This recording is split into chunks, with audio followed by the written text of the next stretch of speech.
एक समय की बात है, भगवान बुद्ध भ्रमण करते हुए गांव पहुंचे। वहां उनका प्रवचन सुनने के लिए लोगों की भीड़ लगी हुई थी। जब भगवान बुद्ध प्रवचन कहना शुरू किए तो लोग ध्यानमग्न होकर उनका प्रवचन सुनने लगे। भगवान बुद्ध उन्हें सहनशीलता और क्षमाशीलता का उपदेश दे रहे थे। वे बता रहे थे कि क्रोध एक ऐसी अग्नि है जो न केवल दूसरों को जलाएगी बल्कि स्वयं को भी जलाकर भस्म कर देगी। इसलिए क्रोध को त्याग कर क्षमाशील और सहनशील बनो। प्रवचन सुनने वालों में से एक क्रोधी व्यक्ति बैठा हुआ था। भगवान बुद्ध की यह बात सुनकर उसका क्रोध धीरे धीरे बढ़ने लगा। वह उठ खड़ा हुआ और भगवान बुद्ध को गुस्से से बोला, इतना पाखंडी भिक्षु मैंने आज तक नहीं देखा, जो अपने स्वार्थ सिद्धि के लिए भ्रमक बातें फैला रहा है। भगवान बुद्ध ने उनके कटु वचन सुने किंतु कोई प्रतिक्रिया नहीं दी। वे शांति से उस व्यक्ति की बात सुन रहे थे। यह देखकर उस व्यक्ति की क्रोध और बढ़ गई और वह जोर जोर से भगवान बुद्ध को बोलने लगा और बीच में ही प्रवचन छोड़कर घर आ गया। भगवान बुद्ध अपना प्रवचन को समाप्त किए और अपने शिष्यों के साथ दूसरे गांव चल पड़े। घर आने के बाद वह क्रोधी व्यक्ति बहुत देर तक भगवान बुद्ध के बारे में सोचता रहा। उसे एहसास हुआ कि वह क्रोध के वश में जाने अनजाने में उन्हें क्या क्या कह दिया, किंतु उन्होंने उसके विरुद्ध एक शब्द भी नहीं बोला। उसका क्रोध धीरे धीरे उतरने लगा और मन ही मन पछताने लगा। वह तुरंत उसी स्थान पर पहुंचा जहां भगवान बुद्ध प्रवचन सुना रहे थे। लेकिन भगवान बुद्ध अपना प्रवचन खत्म करके अपने शिष्य के साथ दूसरे गांव जा चुके थे। वह क्रोधी व्यक्ति घर आया और सारी रात स्वयं को कोसता रहा।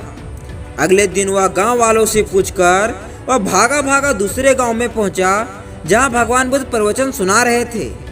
उसने भगवान बुद्ध के चरणों को पकड़ लिया और रोते रोते उनसे क्षमा मांगने लगा। भगवान बुद्ध ने उसे देखते हुए कहा, कौन हो तुम? क्षमा किस बात की मांग रहे हो? उठ जाओ।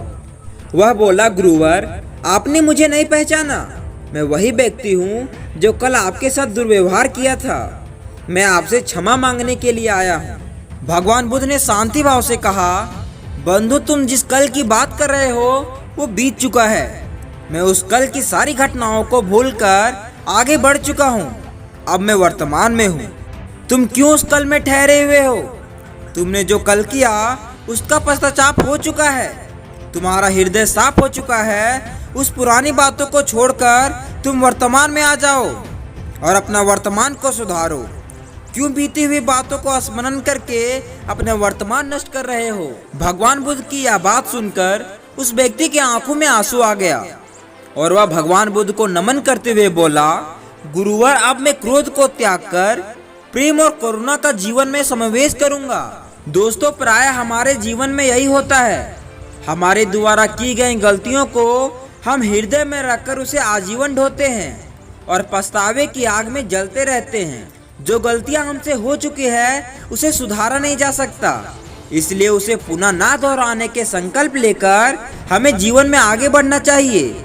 जो बात बीत चुकी है उस पर हमारा कोई नियंत्रण नहीं, लेकिन वर्तमान में कुछ अच्छा करने का नियंत्रण हमारे पास है। दोस्तों मेरी एक बात याद रखना, जिंदगी देखना है तो पीछे देखो और यदि जिंदगी जीना है तो आगे देखो, क्योंकि आपके साथ जो बीत चुका है उसे सुधारा नहीं जा सकता, परंतु आगे अच्छा करने का हुनर आपके पास है। इसलिए हमें वर्तमान पर फोकस करना चाहिए। दोस्तों आप ऐसे और वीडियो चाहते हैं तो आप हमारे चैनल को सब्सक्राइब कर बेल आइकन को प्रेस कर लें। मैं आपसे मिलूंगा अगले वीडियो में। जय हिंद, जय भारत।